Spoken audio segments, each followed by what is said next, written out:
বাইরে প্রচণ্ড বৃষ্টি এবং তার সাথে ঝালঝাল করে জাম মাখা। চলুন শুরু করা যাক। মাটির একটি সরাতে জামগুলো ভালোভাবে পানি দিয়ে ধুয়ে নিব। আজকে জামের পরিমাণটা একটু বেশি, তার কারণ পরিবারের সকলকে নিয়ে জাম মাখা খাবো। সো পানি দিয়ে ভালোভাবে জামটা ধুয়ে একটু শুকিয়ে নিব, যাতে বাড়তি কোনো পানি জামের মধ্যে না থাকে। অর্ধেকটা লেবুর জল পুরো জামের উপরে ছিটিয়ে দিব। একটা টক ঝাল মিষ্টি ফ্লেভারের জন্য এই লেবুর জলটা খুব ইম্পর্ট্যান্ট। তারপরে ৪ থেকে ৫টার মতো কাঁচামরিচ ভালোভাবে কুচি করে জামের উপরে দিয়ে দিব।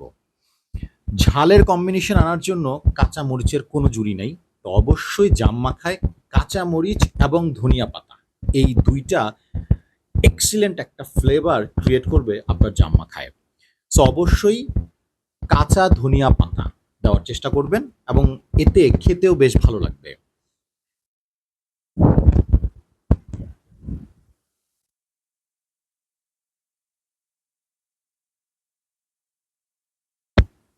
ঘানি ভাঙা খাঁটি সরিষার তেল অল্প পরিমাণে জাম মাখার উপরে দিয়ে দিবেন।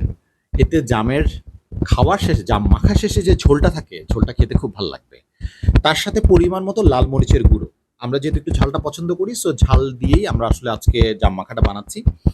এবং পরিমাণ মতো বিট লবণ, বিট লবণ দেওয়ার চেষ্টা করবেন। সাদা লবণটা অ্যাভয়েড করি। বিট লবণের একটা ভালো স্মেল আসে জাম মাখার মধ্যে। এবং একটু মিষ্টি ফ্লেভার আনার জন্য পরিমাণ মতো একটু চিনি দিয়ে দিলাম, যাতে হচ্ছে একটা টক ঝাল মিষ্টি, এই ৩টা ফ্লেভারই আমাদের এই জাম মাখার মধ্যে উঠে আসে। হাত দিয়ে ভালো করে কচলিয়ে জাম মাখাটা আমরা তৈরি করে ফেললাম। এবং বাইরে যেহেতু প্রচণ্ড বৃষ্টি হচ্ছে, সো ডেকোরেশন করার কোনো স্কোপ নাই। একটা প্লেটের উপরে কয়েক স্লাইস লেবু, একটা কাঁচামরিচ এবং ধনেপাতা দিয়ে জাম মাখাটা পরিবেশন করলাম। বৃষ্টিতে প্লেট ভিজে যাচ্ছে, সো খুব তাড়াহুড়া করতে হচ্ছে। থ্যাংক ইউ সবাইকে, ভালো থাকবেন।